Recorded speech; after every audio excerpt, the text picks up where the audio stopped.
नमस्कार सगळ्यांना, स्वागत आहे तुमचं माझ्या यूट्यूब चॅनलवर। आज मी तुम्हाला मस्त अशी पुदिन्याची चटणी करून दाखवणार आहे। अगदी शेवटपर्यंत रंग जसा तसाच राहील अशा पद्धतीने मी तुम्हाला छान चटणी बनवून दाखवणार आहे। चला तर मग व्हिडिओ स्किप न करता पूर्ण बघा। इथे मी सर्वात आधी फुटाण्याचे डाळव घेतलेले आहे 2 चमचे, त्यानंतर मुठभर पुदिना घेतलेला आहे, मुठभर कोथिंबीर घेतलेली आहे आणि 2 ते 3 हिरव्या मिरच्या घेतलेल्या आहे आणि अर्धा इंच आल्याचा तुकडा घेतलेला आहे। तुम्ही इथे हिरवी मिरची तुम्ही तुमच्या आवडीनुसार कमी जास्त करू शकता। तुम्ही इथे फुटाण्याच्या डाळव्याच्या ऐवजी शेंगदाणे सुद्धा टाकू शकता सालं काढून।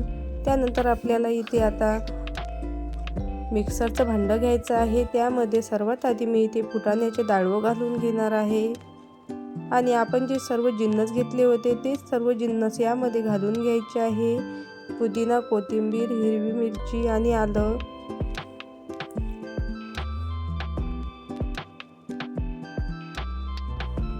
थोडीशी साखर घालून घेणार आहे, अगदी अर्धा चमचा। साखरेमुळे आपल्या चटणीला खूप छान अशी चव येते।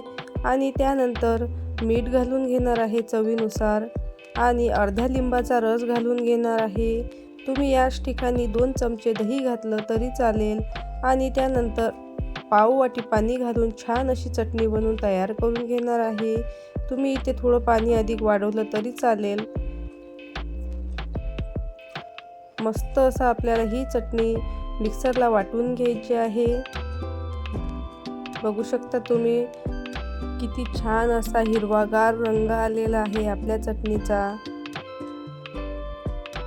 तुम्हाला जर माझी आजची ही चटणीची रेसिपी आवडली असेल तर एक लाईक नक्की करा आणि कमेंट करून नक्की सांगा कशी झाली तर रेसिपी। चॅनलवर नवीन असाल तर सबस्क्राईब करायला विसरू नका।